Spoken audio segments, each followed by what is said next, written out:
Bom, olá, companheiros petroleiros. Estamos aqui a participação em mais um congresso dos petroleiros do Norte Fluminense. Quero saudar os companheiros petroleiros, companheiro Teseu. Quero agradecer o Derlei aí que está também Derli, que está aí na organização. Companheiro Zé Maria, os demais diretores. É um prazer estar aqui com vocês de novo. Esse momento difícil, porque passa o país, passa a nossa população e nesse contexto também os petroleiros. De uma forma especial, né, especialmente aqueles aqui do Norte Fluminense que atuam no ambiente confinado. É um momento difícil, mas precisamos encontrar meios para sairmos dessa situação.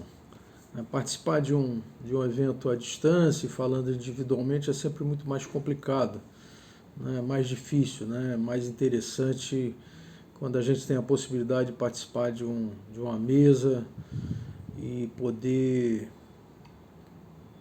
contextualizar de certa forma aquilo que a gente fala, como foi da última vez com Rodrigo Leão, com Nozaki.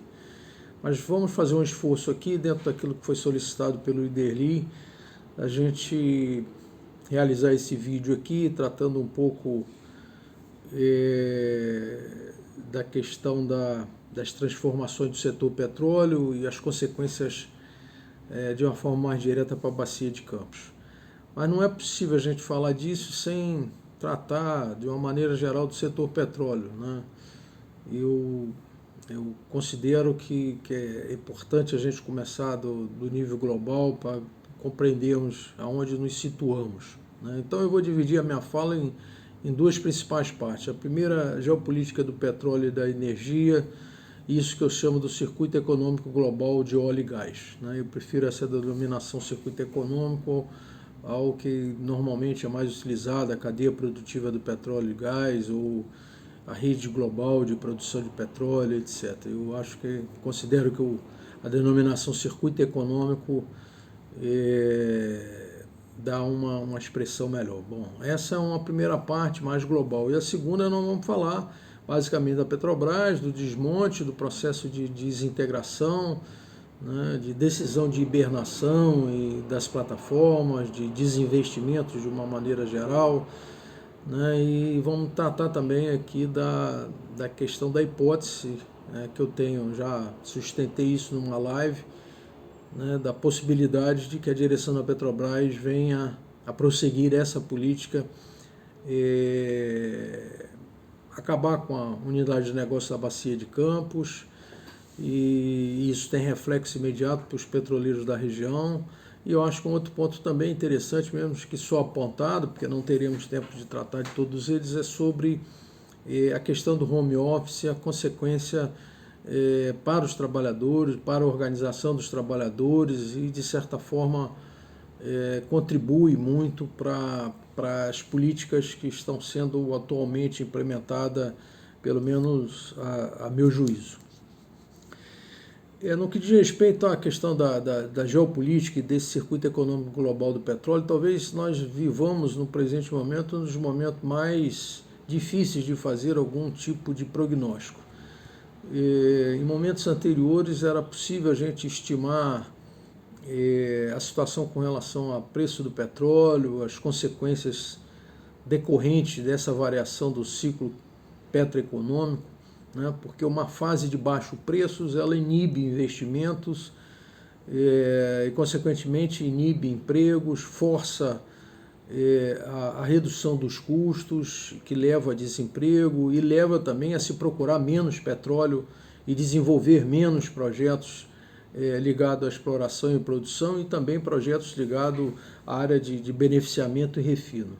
E quando você está numa fase de alto preço, você tem muitos recursos, é fácil captar dinheiro junto ao setor financeiro, aos fundos de investimentos, né, para desenvolver projetos, para procurar novas reservas, para começar a desenvolver os projetos de produção, com implantação de plataformas, quer seja no continente ou fora do continente.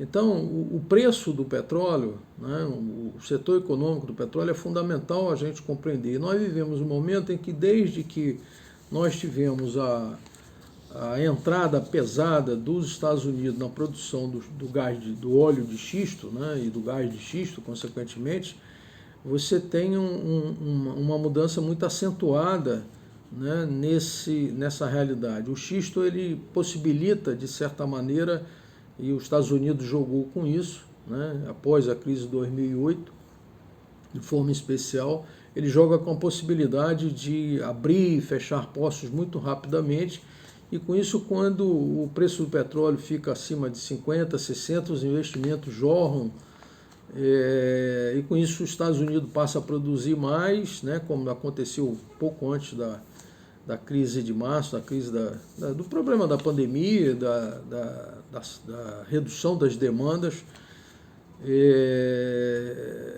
E aí, nesse momento, é fácil fechar esses poços, de certa maneira. Então, a regulação do preço do petróleo a nível mundial com o xisto, ele modificou muito a realidade desse setor. Quer dizer, se o preço subir acima de 60 a 70 dólares o barril, né, rapidamente os Estados Unidos aumenta a sua produção, né, e gera uma sobreoferta, e com isso os preços caem de forma muito acentuada. E esse cenário tem um rebatimento imediato, de certa forma, no Brasil, né?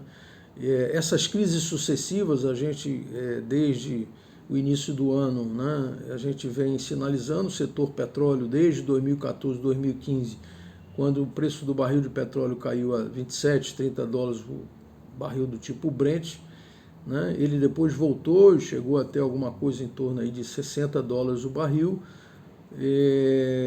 mas hoje você tem uma crise de demanda, né? Uma crise de demanda muito acentuada, né? A demanda mundial de petróleo estava em torno aí de 100 milhões de barris dia, né? E caiu aí aproximadamente em torno de 8%, né? Em 2020, ou seja, em relação ao de 2019. Nós hoje estamos com uma demanda em torno de 91, 92 milhões de barris por dia. Essa diferença de 8 milhões ela é muito significativa, né? É quase a produção do maior produtor de petróleo do mundo, os Estados Unidos. É mais do que a produção de petróleo hoje da Rússia e da Arábia Saudita. Quer dizer, o que se consome a menos é um valor muito, muito significativo, né? E a previsão que em 2021, ou seja, no ano que vem, mesmo com recuperação pós-pandemia, essa demanda não cresça muito para além de 96, 97 milhões de barris, portanto ficando ainda 3 milhões de barris abaixo do que era em 2019. Isso terá um impacto, já está tendo um impacto, suspensão de diversos projetos de petróleo no mundo, tanto projetos de upstream, né, de produção, de exploração e produção, quanto também projetos ligados a beneficiamento, refino, distribuição de gás, pipelines e etc. Mas é interessante observar que nesse cenário nenhum projeto do Brasil foi suspenso, né, nem por parte da Petrobras, nem por parte desses players e dos fundos financeiros das petrolíferas estrangeiras que acessaram áreas de produção com os leilões da ANP, né? Alguns deles foram adiados, alongado o prazo de implantação deles, mas nenhum foi suspenso. E não é difícil nós compreendermos que isso está ligado fundamentalmente ao fato de que o retorno para a exploração de petróleo no Brasil ela é hoje um dos mais importantes do mundo, né? Concorrendo, inclusive, mesmo sendo no ambiente offshore, concorrendo com produção de petróleo em terra, né, em outros países do mundo. E isso faz com que haja uma atração muito grande, mesmo que se tenha uma retenção e que ande um pouco mais devagar, nenhum desses projetos foi suspenso.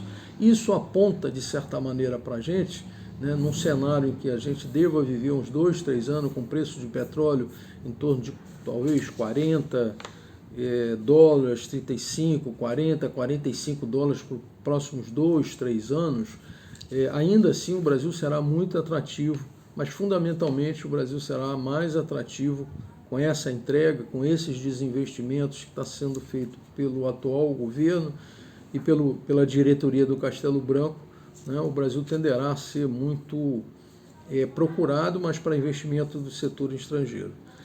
E eu acho que nesse contexto é interessante nós observarmos o movimento da Petrobras. A Petrobras aproveitou, né, como janela de oportunidades a pandemia, a redução da demanda para fazer a hibernação de um conjunto significativo de plataforma, com isso praticamente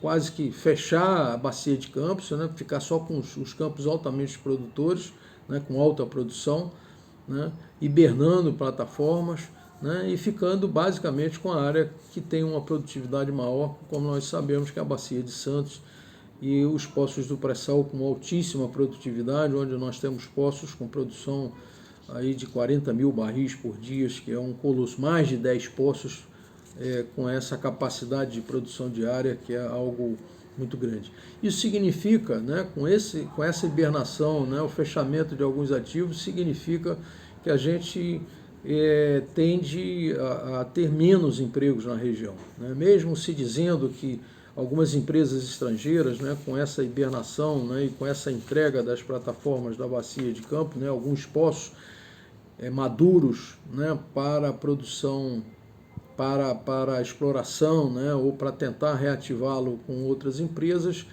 é difícil nós imaginarmos que tenhamos sem a política de conteúdo local, né, nós tenhamos um nível de emprego como já tivemos na Bacia de Campos.